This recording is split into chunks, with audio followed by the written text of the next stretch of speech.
from the Cloth Type Review. Hey guys, what's going on? It is Carmen from At Home with Carmen, Cloth Type Review. Officially have just adopted that name and we're going with it. On this channel we talk about Cloth Type Review and education, but we also talk about candid motherhood, home-centered living, urban homesteading, budding herbalism, that kind of stuff. So if that's something that you are interested in, go ahead and hit that like button on this video and hit the subscribe button with the notification bell so that you can be notified every time I have a video for you. So today we are talking more along the lines of like budding herbalism type thing, and we are going to be making a calendula oil, and this one has been sitting for probably too long, so we need to get it separated. So I'm going to show you how to go like actually make this part, how you take care of it, you know, while it sits, and then how to separate it out. And then in another video I'm going to show you what I'm actually going to do with this calendula. So let's go ahead and talk about what you're going to need. So to make calendula oil, obviously you're going to need some calendula, organic. That's what you're going to want. You're also going to want some sort of oil. I have grapeseed oil here. I'm pretty sure that this one was coconut oil. I just don't have any coconut oil to show you. So you're going to want some sort of skin nourishing oil, because that's what we're going to use the oil for. You're also going to need a strainer eventually. You will also need, this is actually a cloth diaper flat that we've never used, but so you could use like muslin or a gauze type thing. I just happen to have this one, so that's what we are going to go with. And then obviously you need one jar and then another jar for all of the finished oil to go into. How to get this. So we're using the Folk method on this one, so it's a little bit harder to control, let's say like the healing strength properties using the Folk method, or you could use a ratio method. I'm just using the Folk method because it works fine for us. So what you would end up doing is filling up your jar halfway full with your calendula, and it doesn't have to be perfect, you know, just want to make sure that you have enough space for the calendula to expand, because it is going to get quite a bit more fluffy. So we're going to take a little bit out.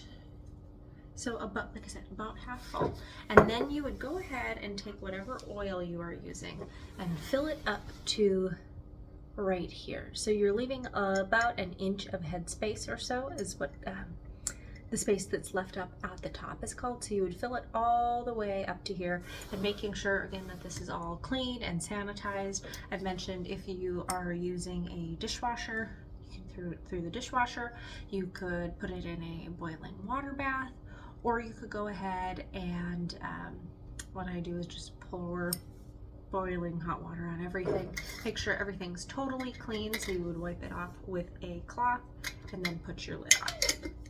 So that's what you would do to get this started. Once it's all full, it's going to look something like this. The reason that I'm not showing it again is because I don't need to make more of this right now. So I'm not going to waste, mostly it's that the oil can be so expensive.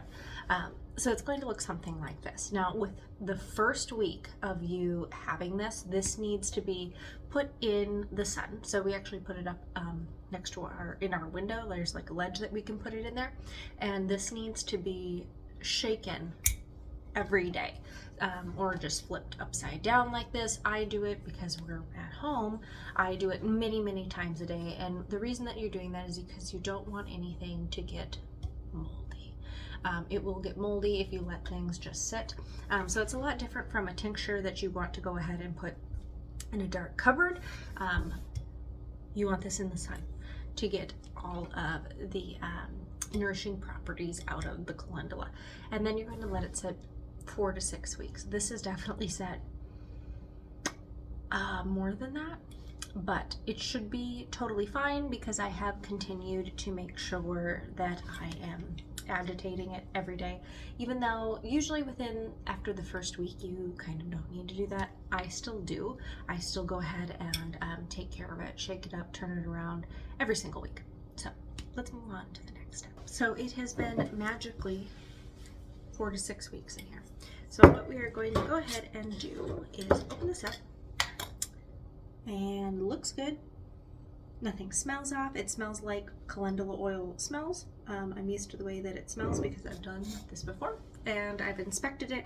Nothing looks like it grew anything moldy, so we're good to go. And I'm going to zoom you in and show you what I'm going to do now. Our clean jar here, and we're going to pour this into there, and we're going to do it pretty slow so that we're going to attempt not to lose any. I'm not making any promises. And we're going to let things strain out as they go. To get a clean spoon here and kind of push on it a bit.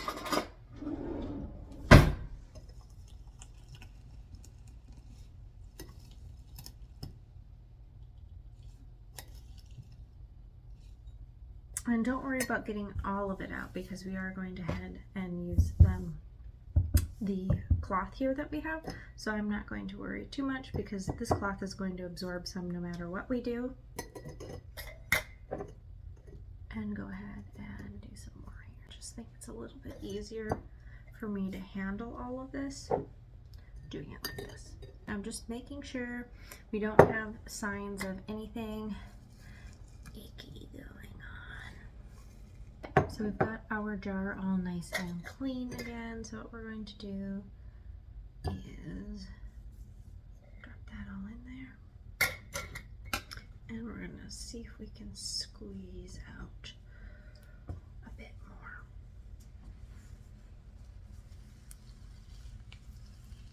And I don't know how much is going to come out there. Not really enough that I'm all that concerned about getting. As you can see, it's just a couple drops here. So I'm probably just going to rub this in my hands and call it good. And to strain the little bit of matter that's still in there out. So we're going to take this, and I don't have another one, or I would take a clean one. We're going to pour it through.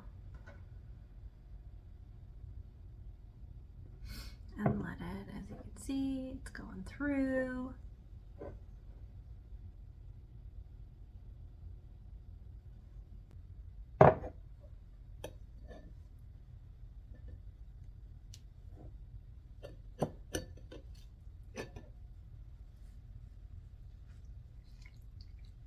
Everything is strained out. We're going to use this, wipe that lid off, make sure there's nothing on there and that it's dry. The rule is things gotta stay very dry on here. Moisture equals mold. Put our lid on. And there you have it. Actually, in the grocery store yesterday, I saw a rosemary infused extra virgin olive oil, and it had like the tiniest amount of rosemary in it. And I thought to myself, oh my goodness, you can make that way cheaper and it would be a lot better, I think, if you made it yourself, because you know what's in there and you know how long it has set and things like that. So I think that infused oils make a really good gift. Now with this, I am actually going to end up turning this into a salve later on, so I will film a video of what I'm going to do with this. In terms of longevity, you do want to use up your oils. So I am going to be putting this into a salve, so I'm not too worried about it, but you do want to keep in mind when you are infusing oil what you can actually use up completely before it goes bad. So just keep that in mind. You know, it might be like, oh, I really like rosemary infused extra virgin olive oil, but if you can't use a gallon in a year or something like that, don't make a gallon, make a little bit as you go. This is how I have made this Calendula infused oil. Have you ever infused any oils? Is this something that you like to do? What do you do with your infused oils if you're not cooking with them? Drop me your favorite recipe or send me a link to your favorite recipe. I'd love to hear about that. If you enjoyed this video, please hit the like button. That really helps with making this video get to other people that are interested in things like this. Subscribe. You can follow me on Instagram. You can follow me on TikTok. All of that good stuff. I hope that you have a really great rest of your day, and thank you for watching.